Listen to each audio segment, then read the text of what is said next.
Ora, eu comentei na aula passada aquele trecho do Alexandre Zinoviev, que ele falava da cultura comunal e comparada com a sociedade maótica. Então, a sociedade maótica se baseia, vamos dizer, em valores mais ou menos universais, que são defensáveis em termos de civilização, ao passo que, dentro da comuna, como ele chama, vigora aquelas leis de sobrevivência. Leis que todo mundo cumpre, inclusive os maiores, como, por exemplo, você assumir o mínimo de responsabilidade e tentar chutar o máximo de responsabilidade para os outros, e assim por diante. São simples reflexos de autodefesa. Mas ele diz que quando desaparecem os valores e critérios da sociedade maior, então a mentalidade comunal toma conta de tudo e daí se instaura, vamos dizer, o reino da vigarice e da trapaça, porque aqueles valores comunais são simplesmente pragmáticos, eles passam a valer como se fossem valores civilizacionais. Isso está acontecendo no Brasil há muito tempo. E essa tendência existe no Brasil pelo menos desde a proclamação da República.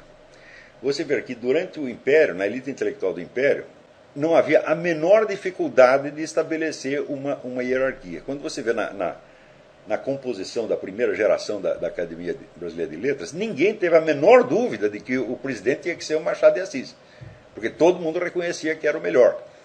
Então, ninguém iria nivelar, sei lá, o Machado de Assis com, sei lá, digamos, um historiador Rocha Pombo, que não era um mau historiador, mas não tinha um nível suficiente. Ninguém ia nivelar o Rocha Pombo com o Joaquim Nabuco, ou com o Oliveira Lima. A pessoa tinha um senso de hierarquia muito nítido. Depois da República, isso foi se perdendo. Você vê que já, quando você acompanha a história do Lima Barreto, você já vê que naquela época, considerações de ordem puramente social, no sentido de socialite, começaram a predominar sobre o respeito aos valores superiores da cultura. Então, na época, o escritor de maior sucesso era um sujeito chamado Pelino Guedes. Quem leu Pelino Guedes? Ninguém leu Pelino Guedes, nem lerá jamais, tá certo? E um camarada de evidente talento, que era o Lima Barreto, ficava jogado para as traças, por quê? Por ser um bêbado, tá certo? Preto e bêbado, tá certo? Então, ninguém alegou a cor da pele de Machado de Assis para votar contra ele na presidência da Academia Brasileira de Letras. Ninguém se lembraria de fazer isso, mas quando começa a República, vamos dizer, eu acho que a dissolução da aristocracia do Império, a queda do Império, já traz consigo imediatamente uma ascensão dos valores comunais. Então começa os grupinhos, as capelinhas, né, a proteção mútua, e perde-se o sentido de hierarquia. Vê que durante os anos 30 houve uma espécie de recuperação, durante os anos 30 e durante os anos 50. Mas a tendência para esculhambar tudo e para impor esses valores de grupinhos como se fosse a medida máxima de todas as coisas, sempre existiu no Brasil. E após o advento da chamada nova, já durante o período militar isso acontecia, mas tanto que você vê que no período militar, em plena ditadura militar, o Gustavo Corsão, que era provavelmente o maior escritor brasileiro vivo, foi varrido para fora do globo pelos comunistas que estavam lá dentro, Luiz Garcia e outros. Você vê que mesmo dentro do regime militar, os comunistas tinham poder suficiente para marginalizar quem eles quisessem, tá certo? Sobretudo dos lugares onde dominavam, que era universidade e mídia. A partir, vamos dizer, do advento de um negócio, de um treco chamado PT, aí o negócio complica mais ainda, porque o PT tinha um objetivo imediato de conquista do poder, coisa que o antigo Partido Comunista não tinha. Isso é muito importante. O Partido Comunista, que seguia a linha soviética, ele acelerava ou desacelerava conforme a União Soviética mandasse. E a União Soviética não tinha nenhuma perspectiva de implantar um regime comunista no Brasil. Tá certo? Mesmo porque não tinha quem governar o Brasil para fazer isso. Então eles desaceleravam a atividade do Partido Comunista, o que criou, nos anos 60, o famoso racha, né? Sob a liderança do Marighella, Joaquim Câmara Ferreira e outros. O pessoal rompeu com o Partido Comunista por jogar que o Partido Comunista não era suficientemente radical. E partiram então para as guerrilhas. E do mesmo, vamos dizer, impulso de renovação das esquerdas, fez parte o surgimento do PT com a perspectiva de conquistar o poder de qualquer maneira, usando sobretudo os métodos gramscianos. O que é o método gramsciano? O método gramsciano é chamado Revolução Cultural. A Revolução Cultural consiste em fazer com que a sociedade inteira, que numa sociedade todo mundo pense como comunista, sinta como comunista, haja como comunista, sem saber que é comunista. Isso é literalmente assim. De modo, diz o Gramsci, que o partido que conduz o processo, não precisa ser necessariamente um partido com o nome de Partido Comunista, pode ser qualquer coisa, se torne, adquira, diz ele, o poder onipresente e invisível de um imperativo categórico de um mandamento divino. Aquilo que todo mundo obedece sem nem saber que está obedecendo. Então é claro que a trapaça, a mentira, a camuflagem faz parte, não só faz parte do processo, mas ela é a essência do processo. Quer dizer, enganar todo mundo, fazer com que as pessoas mudem de opinião. Às vezes sem mudar o discurso, isso é importante, quer dizer, você usando as mesmas palavras, os mesmos termos, os mesmos símbolos, você gradativamente vai injetando outro significado prático, pragmático na coisa. Isto é exatamente nisso que consiste a Revolução Cultural. Então, a Revolução Cultural foi o fator, vamos dizer, mais decisivo na debacle moral brasileira. Por quê? Para lhe dar um exemplo do que aconteceu, de como se fez isso. Veja que até os anos 70, as organizações esquerdistas eram todas contra as instituições de caridade que eles pareciam ser uma parte integrante do aparato burguês. As instituições de caridade criavam um alívio postiço de modo a impedir a revolta das classes menos favorecidas. Então aparece um sujeito no meio chamado Heber de Souza, o Betinho, e diz, não, vocês estão muito enganados, essas organizações são muito importantes para nós.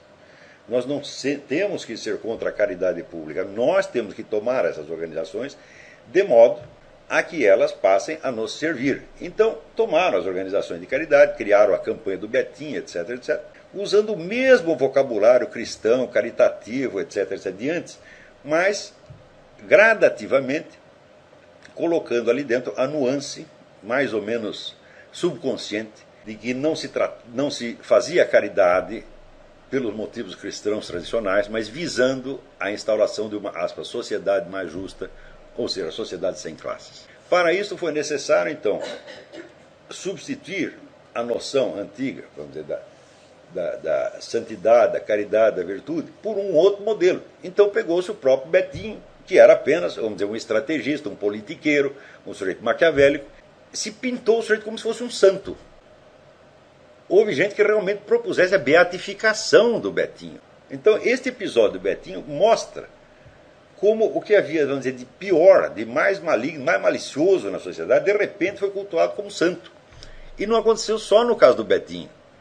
Gradativamente, as imagens de virtude que se colocavam em público eram invariavelmente não pessoas que tinham realmente virtudes identificáveis, mas pessoas que simplesmente estavam seguindo a linha do PT. Porra. Então isto passou a ser a virtude. O povo, vendo a superposição, vamos dizer, da linguagem antiga e dos personagens modernos incumbidos de personificá-la, confundiu uma coisa com outra. Quer dizer, aceitava tomar um Betinho ou outras pessoas desse tipo como se fosse realmente imagem de virtude no sentido antigo. Então é claro que isso é a corrupção completa, não da moralidade, presta atenção, mas do próprio senso moral, do próprio sentimento moral. Eles falam em corrupção da moralidade, degradação da moralidade, até estou publicando um artigo sobre isso no Diário do Comércio. Nós podemos falar de degradação da moralidade quando existe um padrão de moralidade reconhecido e a conduta das pessoas está muito abaixo daquilo. Mas quando o próprio padrão mudou, o próprio padrão já é corruptor, então não é que as pessoas não estão obedecendo às leis da moralidade, elas estão obedecendo às leis da moralidade corrupta. Então não é a mesma coisa que a degradação dos costumes. Isso aí é a destruição do próprio senso moral. Outro dia eu estava vendo a gravação de um pastor, cujo nome eu esqueci, mas que ele dizia exatamente isso. Olha, você não pode confundir o pecado com a iniquidade. O pecado é quando você faz um treco errado. E ou você ou os outros sabem que é errado. Iniquidade é quando o pecado se tornou tão costumeiro, tão habitual e tão normal, que ele vira não só um direito, como até um dever. Então ele passa a ser a norma. Tá certo? E foi exatamente o que aconteceu no Brasil. O Brasil está numa situação de iniquidade geral. E note bem, é claro que esta iniquidade afeta, em primeiríssimo lugar, as duas instituições fundamentais que são a igreja e a alta cultura. A igreja foi todinha corrompida. Então não é que o pessoal não está cumprindo os mandamentos da igreja. Não! Chega lá um bispo, um cardeal e dá um mandamento errado para eles e eles obedecem. O problema não é a desobediência, o problema é a obediência. Eu fico impressionado, vamos dizer, com o respeito, né, com que os fiéis católicos tratam bispos e cardeais, que são obviamente usurpadores, tá certo? Que não merecem respeito nenhum e que não podem ser aceitos como representantes da igreja sob aspecto nenhum. E nada fazem contra eles, continuam obedecendo como se isto fosse obedecer à igreja. Não faz sentido. Tá certo? Então, se você sabe que o católico que colabora com regimes do Partido Comunista está automaticamente excomungado, você não pode obedecer o cara que está fazendo isso como se ele fosse um cardeal, porque, na realidade, ele não é nem mesmo um membro da igreja. Mas, vamos dizer, o posto oficial, a identidade pública oficial do sujeito se superpõe à realidade da vida dele de tal maneira que você suprime a realidade e só interessa o que é nominal. Então isso é a corrupção total, não só do senso moral, mas da própria percepção da realidade. E este é o problema geral no Brasil. Então, agora, muita gente no Brasil percebeu que aconteceu esse processo e percebeu que o negócio da Revolução Cultural Gramsciana tem algo a ver com isso. Então o pessoal se revolta então, e quer fazer uma proposta diferente. Eu digo, mas não adianta você fazer uma proposta diferente, meu filho, se você ainda está infectado da mesma mentalidade. Se você não é capaz de discernir o bem do mal, então não adianta você estar contra o mal que o outro faz, porque você está contra um mal em razão de outro mal corrompeu a você e não a ele. Quer dizer, você quer trocar a corrupção do outro pela sua própria corrupção. E era exatamente disso que eu estava falando naquela gravação que eu coloquei no seminário, a respeito de usurpação. Quer dizer, você roubar o trabalho dos outros e dizer que é seu. Você se apresentar, vamos dizer, como autor de descobertas, coisas que você não fez, que foi feito por um outro anterior, isso que você escondeu anterior. Isso virou norma no Brasil. Eu mesmo fui vítima disso várias vezes, com relação a Mário Ferreira, com relação a Otto Maria Carpo e com relação ao negócio do Foro de São Paulo. Né? Sem contar que quando eu publiquei o Aristóteles em Nova Perspectiva, houve um silêncio geral na mídia, com exceção de um artigo do Vamiré Chacon, que saiu em Brasília, e logo em seguida qual foi a reação? O pessoal da USP tirou da gaveta uma tese do Oswaldo Porchat Pereira, de 30 anos antes, sobre Aristóteles, e publicou. Era uma tese meramente escolar, sem nenhuma descoberta original nem nada, mas para não dar o braço a torcer, porque eu estava declarado, faz 30 anos que não se publica nada sobre Aristóteles no Brasil, e eu rompi esse silêncio. Daí eles imediatamente tiveram que publicar para dizer, nós também. Quer dizer, tudo isso aí é uma mentalidade muito mesquinha, mentalidade de grupelho, de autodefesa, é mentalidade comunal, como diria o Zinoviev, tá certo? E nós não poderíamos fazer nada pela cultura brasileira se nós estivermos infectados da mesma mentalidade. Nós temos que entrar em campo com uma mentalidade de honestidade estrita, de idoneidade e de retidão, senão não adianta. Senão você vai simplesmente trocar uma putaria por outra putaria. Isso aí não adianta. Tá certo? E você ter outras ideias políticas não te torna melhor, absolutamente. Quer dizer, você julgar que a sua maldade pode ser compensada pelo fato de que você adotou uma ideia política é exatamente você cair no critério ideológico. Quer dizer, o que interessa não é o bem e o mal absoluto, mas é a corrente política que você está ajudando. Isso aí é pensar como comunista, mesmíssima coisa. Então, embora com um conteúdo ideológico invertido, mas o procedimento é o mesmo e, se continuar assim, vai se perpetuar esse mesmo estado de iniquidade. E nós não podemos colaborar com isso de maneira alguma. Estou me referindo novamente a isso pelo fato de que esta semana saiu lá na revista Dicta e Contradicta uma entrevista do seu Mauro Sammartino, posando como se fosse o grande descobridor do Mário Ferreira, quando, obviamente, ele não conseguia entender nada do Mário Ferreira até ler a introdução que eu escrevi para a Sabedoria das Leis Eternas. Foi a partir daquela introdução que as pessoas puderam enxergar o Mário Ferreira numa certa perspectiva. Não é certo dizer que eu integrei o Mário Ferreira na cultura brasileira, porque não há uma cultura brasileira na qual ele possa ser integrado. Tá certo? Eu simplesmente o tornei inteligível para um público leitor que antes ficava perdido no meio daquele oceano de papéis. Então, de novo, insistiram nessa história. Quer dizer, até onde vai isso? Não estou falando isso por ter sido eu a vítima, porque quando a vítima foi o Mário Ferreira ou foi o Carpo, fui eu o primeiro que fui lá defender a honra dos falecidos. Né? E com relação ao Gilberto Freire, mesmíssima coisa, que quando entrou na moda Cuspina e Mar do Falecido, né? Você pegar leves suspeitas indefinidas, tá certo? E encobrir com elas a obra inteira que o sujeito fez, também fui eu que estou lá